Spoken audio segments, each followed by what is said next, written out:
Bonjour à tous, bienvenue à cette nouvelle capsule qui présente les bonnes innovations autour des aidants. Aujourd'hui, j'ai le plaisir d'accueillir Mathieu Lassablière, qui lui est responsable des programmes nationaux et de l'innovation au sein de l'Unicité. Donc déjà, pouvez-vous nous présenter ce qu'est Unicité ?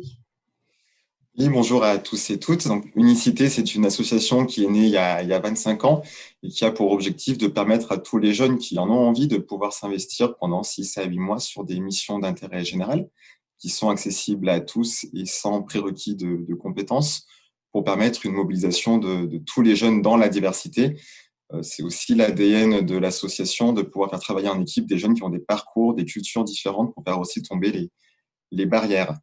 Euh, En 2010, cette initiative elle est devenue un dispositif d'État qui est le service civique et qui a créé officiellement donc, le statut de volontaire en service civique qui est ouvert à tous les jeunes de 16 à 25 ans, 30 ans en situation de handicap et qui ouvre du coup des droits aux indemnités, des droits aux congés et à cotiser.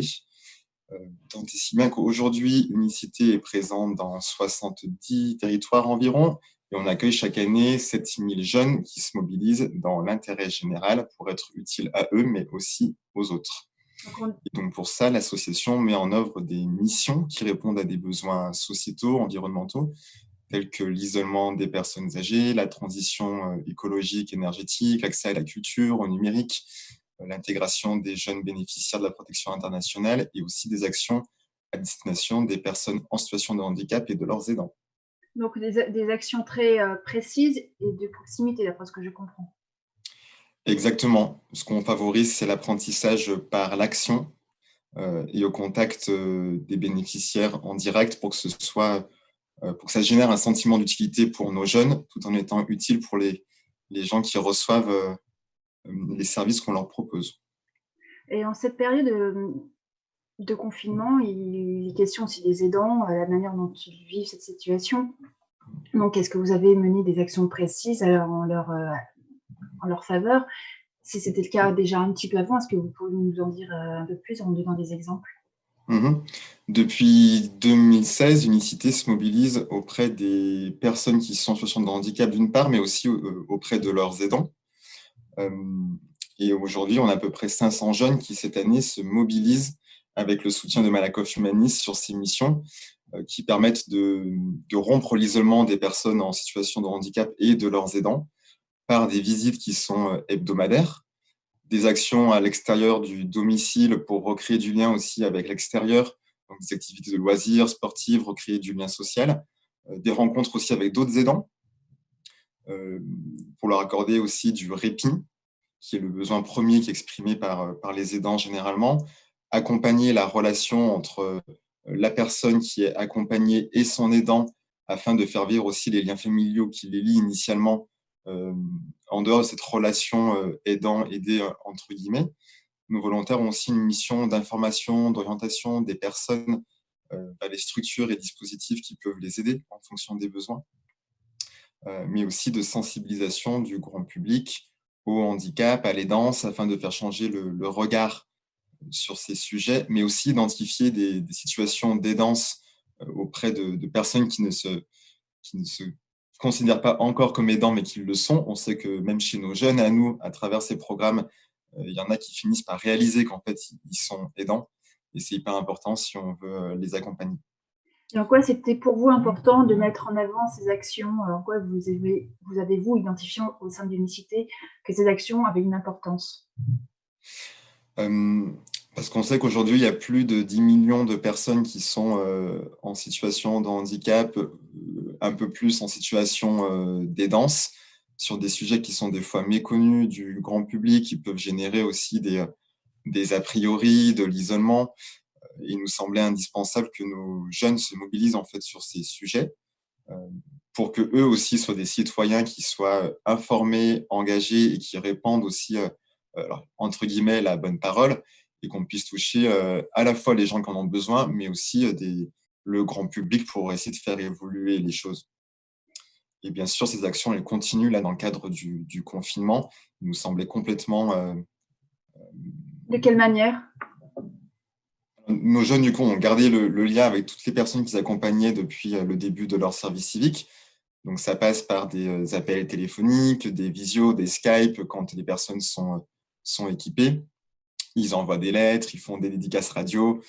Ils essaient vraiment de puiser dans leur imagination pour inventer plein de choses qui peuvent être utiles aux personnes. En tout cas, qu'elles sachent qu'on continue à penser à elles. Et donc, généralement, nos jeunes appellent au moins 2 fois par semaine ces familles. Alors, soit elles arrivent à avoir en direct la personne qui est en situation de vulnérabilité, tout dépend de ce pourquoi elle est fragile, soit on arrive aussi à appeler les aidants directement. C'est généralement ceux qu'on a au téléphone le plus facilement pour être sûr que tout va bien, créer un espace de conversation sur 30 minutes, 1 heure, voir s'ils ont des besoins spécifiques et si c'est le cas, pouvoir les orienter aussi vers les services qui peuvent répondre à leurs besoins. Si par exemple aussi ils ont d'autres enfants à domicile à cause de la fermeture des écoles, voir comment on peut occuper ces enfants via du divertissement ou du soutien scolaire pour faire en sorte que tout ne repose pas sur les épaules de l'aidant. Et après ce confinement, est-ce qu'il y a certaines actions qui vont perdurer ou se renforcer? Si c'est le cas, quels sont ces projets? Oui, on a ouvert en fait, l'ensemble de nos services, entre guillemets, on a mobilisé nos jeunes beaucoup plus largement que ce qu'on fait habituellement, en signalant qu'on était disponible aussi pour appuyer d'autres associations qui n'avaient pas forcément les ressources pour appeler des personnes qui seraient en situation de fragilité. Donc, on va essayer de faire perdurer ces liens-là sur la durée. Ce qui est positif dans ce contexte-là, c'est que ça fait naître aussi de nouvelles coalitions, de nouveaux partenariats qu'on espère pouvoir pérenniser sur le long terme au bénéfice des gens qui en ont le besoin. On se rend compte aussi qu'il y a des choses qu'il faut qu'on continue de développer autour du numérique parce que beaucoup de choses passent par le numérique en ce moment. Et on se rend bien compte que la fracture, elle est encore bel et bien existante pour pas mal de personnes et qu'on peut aussi nous avoir un rôle à jouer là-dessus pour accompagner les personnes à mieux savoir se servir de ces outils à des fins de divertissement, mais aussi d'accès aux droits, etc. Et une dernière question, est-ce que ce numérique remplace ou complète le lien, la présence humaine? Alors, le numérique ne remplacera jamais l'humain, en tout cas on l'espère fortement. Ce que ça met aussi en exergue cette période, c'est que le numérique, c'est très utile pour plein de choses, mais qu'on a tous besoin de liens humains. Et Unicité va continuer à se mobiliser grandement sur ce volet-là. Le numérique, c'est vraiment pour nous une complémentarité, un outil qui va permettre aux gens de sortir de l'isolement potentiellement ou avoir accès à différentes choses, mais c'est pas du tout une finalité. Moi-même, si je suis intéressée, vos actions m'interpellent, comment je pourrais vous contacter? Alors, vous pouvez vous rendre sur notre site www.unicité.fr. Vous trouverez sur ce site l'ensemble des téléphones adresses de nos 70 antennes. Contactez l'antenne qui est la plus proche de chez vous. Sinon, nous avons un mail générique qui est national@unicité.fr.